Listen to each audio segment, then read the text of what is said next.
What's up, guys? Welcome back to my channel. If you're new here, my name is Marissa, and I'm excited today because I want to do what's on my current physical TBR shelf. Now, I don't have that much on my shelf, but I figured this would be a great point to kind of highlight for the books that I will potentially be reading in the near future. So I also have a big haul planned for next week, I believe, because my birthday is next week and I'm going to be book shopping, and also I want to do a haul for a library event. There's like a library book sale where you get a tote and you pay $7 and you can put as many books as you can in that tote, and I'm excited for that. So there's gonna be probably close to 40 books in that haul, I would think. So I'm excited to film that next week for you guys so you can see that. But this week, I want to focus on what I currently have on my shelves that I have not read yet.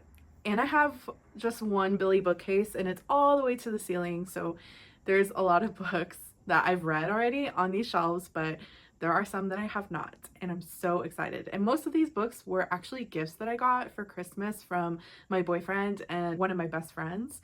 So I'm excited for these to come because they have been on my TBR for a while and I have always wanted to read these books. The first book on my TBR is Better Than the Movies by Lynn Painter. I've seen this all over social media and all over Goodreads too. I am excited about this. I have not really liked a lot of contemporary romance books, and I feel like this premise, like what's on the blurb in the back of the book, sounds so cute. It sounds like it's going to be friends to lovers, and I've never read a friends to lovers book, so I'm really excited for this. And I think from what I've seen online, I think there's another book, a second book in this series, so I need to dive into this. Next, I have The 7-Year Slip by Ashley Poston, and I've seen this all over Book Talk as a lot of my mutuals' favorite book in, I believe, last year. And I find this to be very intriguing, just the whole premise of there is like a 7-year gap between the FMC and the MMC in this book, how they're kind of living in the same apartment, but the girls in the future, the guys in the past. So that seems so interesting. I really can't wait to dive into this. I then have Binding 13 by Chloe Walsh. This is such a favorite among a lot of people in the booktube and book talk community, and this is book 1 in the Boys of Tommen series. I've heard amazing things, especially by one of my favorite booktubers, Larry Reads. She loves this, and so I need to dive in. I know that it's a romance between this guy who's on a rugby team and this one girl who's like new to the school, and that's about all that I know. I know that he doesn't want any distractions while he's on the rugby team, and she's kind of like shy. I kind of like that, so I'll see what I think about this, and I know I'm gonna want to continue on with the series, so very excited. I have My Dark Romeo by Parker S. Huntington and LJ Shen. Now, I've seen this a little bit, but it's not really talked about as much in my circles. I think that this book is dark from what the blurb in the back says, and just essentially what, I don't know if it's like a Romeo and Juliet retelling.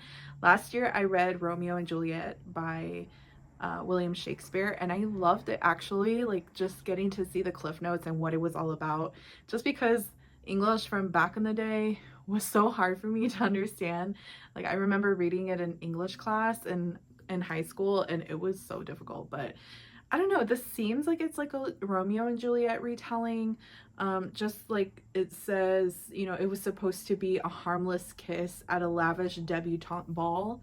Like it gives me Bridgerton vibes, but evil. I don't know.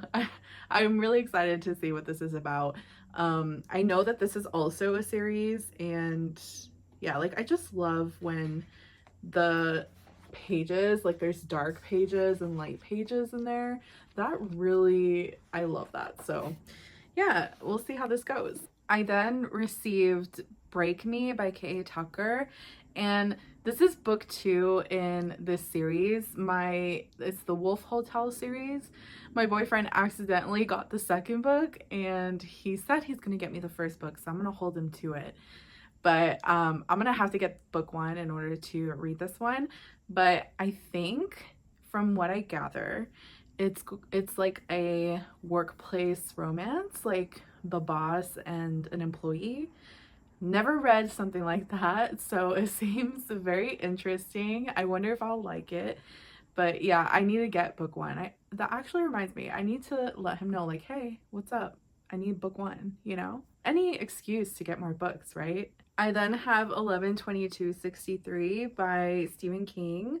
I've had this forever. There obviously, look at the cover, I accidentally folded over, but I read half of it in college, and then I DNF'd it just because I had like 20 units, which was a lot for me at the time, on top of like a part-time job, and then I was also volunteering on the side. So I had so much going on at the time, and plus this is a chunky book, so I decided to put it to the side. And college was like 10 years ago for me, so I definitely need to pick this up again because I was obsessed when I was reading it. I was halfway through and I was hooked, but I was like, I have other responsibilities, I can't be reading this right now. But I do want to pick this up. I'm hoping to pick this up this year, and if not next year. But a lot of people love this. I think there's also a TV show that I've seen. I don't know if it's on Prime or on Hulu. I haven't watched it, but I know that there is one. And like when I was reading this book, it was great. It's essentially, there's this like diner that has this like whole like this loophole that you can get into it and go back in time. And the owner of the diner wants the main character to go back in time so he can stop the assassination of JFK. And so that was cool. And I was almost halfway through, and there was so many things happening. I've also heard that there is like a huge romance subplot in this, which great, I love that. But I need to get into this. This is like such a big favorite of Stephen King's. People adore this book. I then have Powerless by Lauren Roberts, and this is like, it has some good reviews and some bad. I know that there is a lot of similarities that I've heard between this and Hunger Games. I've also heard like it's mostly banter versus like story and like background, world building and all that. So I don't know, my best friend got this for me for Christmas, and she wants to buddy read it with me. I know that it's a trilogy, so we'll see if I end up liking it. My best friend also got me Amid Clouds and Bones by Ella Fields. I had never heard about this, and so she absolutely thought that I would love it, and she loves it. Like her and I, we both love fantasy. Like I am big time fantasy girly, and this was right up her alley. And I figured, you know, when she gave it to me, that she also thought it would be up my alley. And sorry, oh my gosh, I don't know if it's like all the dust in the books, but anyway, did you say bless you? This book is, it seems like it's like a marriage of convenience book. It's a marriage that's forced upon because they are princes and princesses. So like it's a part of the fantasy worlds that a lot of books are in. So I don't know. I had never heard about this. I have not seen a lot of people talk about it, but I love the cover. It's so cute. Like it looks like a work of art, like a literal like painting that someone made, and it's beautiful. So I'm hoping to read this. I told her that I want to read it in March, so we'll see if this ends up on my March TBR. So my boyfriend, he was looking for books to buy me for Christmas, and he decided on this one, and I never had heard about it. I have been all over socials, and I feel like lately, since I got this book, it's been everywhere. But it's City of Gods and Monsters by Kayla Edwards. And I kind of read the blurb on the back, and it seems intriguing. There's going to be like an ordinary human girl and this like demon like hunter guy who has, of course, like magical powers. He's great at tracking down demons and stuff. And so they got to work together to locate someone that means dear to the FMC. And you know, of course, I think based on the blurb, they're going to end up falling in love, which, hello, one of my favorite things.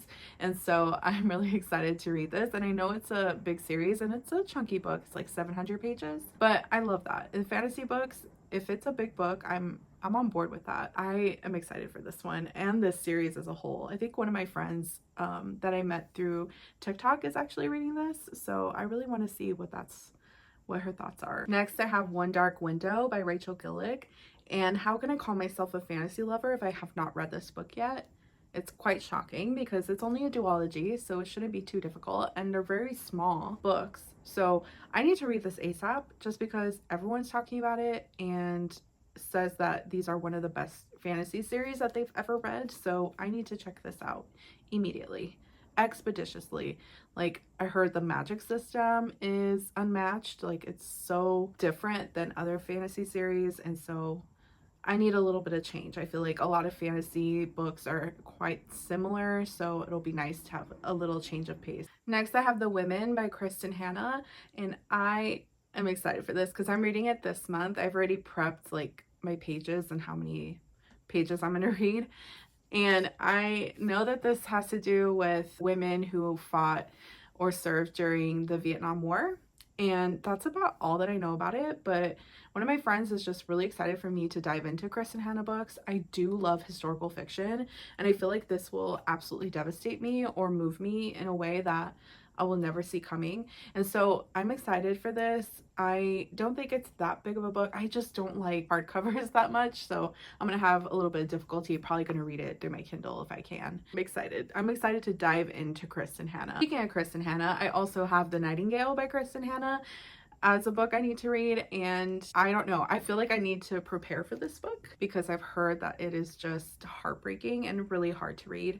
So I need to prepare for a good cry. I have to be in a good mental space in order to dive into this book. But I do like reading about like World War II historical fiction. Like, one of my favorite books of all time is The Book Thief by Marcus Zusak. And so I feel like this will absolutely tear me apart, and I hope it puts me back together again. Also seen this book all over TikTok, book talk everywhere about it ripping you apart. I have A Little Life by Hanya Yanagihara. Sorry if I butchered that. I don't want to read about what this is about. I just know that it is devastating and really hard to get through. Like, people have to go through like bits and pieces and can't just dive into the whole thing because of how difficult it is to read. But I also need to make sure I'm in a great headspace, just like The Nightingale. So we'll see when that happens. Hopefully this year sometime. I want to see what everyone is talking about. I then have The Frozen River by Ariel, Lawhon. I have seen this gorgeous cover all over social media, and I was like, my boyfriend, I guess, knew that I needed to have it, and I'm glad that he got it for me. From what I know, it's based on this woman who is like the town's healer and midwife, and this is back in the 1700s in Maine. So this is quite unusual for like a woman to be in that kind of field, but there is a man that ends up kind of entombed in an icy frozen river, and so his body is exhumed, and there's like this whole investigation. But that's basically all that I know. I don't know if I'm correct based on the little blurb on the back, but I love historical fiction, so I'm really excited for this. Lastly, I'm currently reading this at the moment, so it's technically on my physical TBR, but it's Midnight Sun by Stephenie Meyer. And it's the final book, I'm thinking, of the Twilight saga. This is so nostalgic to me because Twilight was one of my favorite books in high school. I devoured that series so fast. And I remember, like, there's this really funny story that I have when I was younger. I got, I think it was Breaking Dawn, or one of the middle books. I got it for Christmas one year. And I remember I was excited because I was off from school, and so I was like, okay, great, I get to catch up on the Twilight saga. And so I was reading, and I was like halfway through the book, and then all of a sudden it jumped, and I was like, this does not make sense. And so I look back, and sure enough, there was 100 pages missing from my copy. 100 pages. And I was devastated because the stores were closed, and I was like in the middle of like such an epic battle scene, and I could not read it at the time, so I was like crying. I was very emotional as a teenager. So, but yeah, I love this so far. I'm like, I want to say 40% of the way through, and I love it. Like, it is essentially just a retelling of Twilight, but from Edward's point of view, who is if you don't know, Edward is like the male main character. And so this is epic for me because I never got to see what he thought, and it's just making me get all the feels again, like of me experiencing Twilight for the first time. But it's so weird. It's such a weird feeling to hear his inner monologue. I just cannot wait to finish this and talk about what I thought about this book as a whole once I finish. That's all of my physical TBR at this moment. And just as a reminder, hopefully next week, I cross my fingers, I'll be able to do a book haul, and it's gonna be like 40 books. So stay tuned. I know you're gonna love it. I know how much I love watching haul videos. So I would appreciate it if you can like and subscribe. Come back for that book haul next week. And thank you so much for tuning in today. I really appreciate you being here. You can watch anyone else's videos, but you chose to watch mine, and I greatly appreciate you. I hope you have an amazing day. Bye.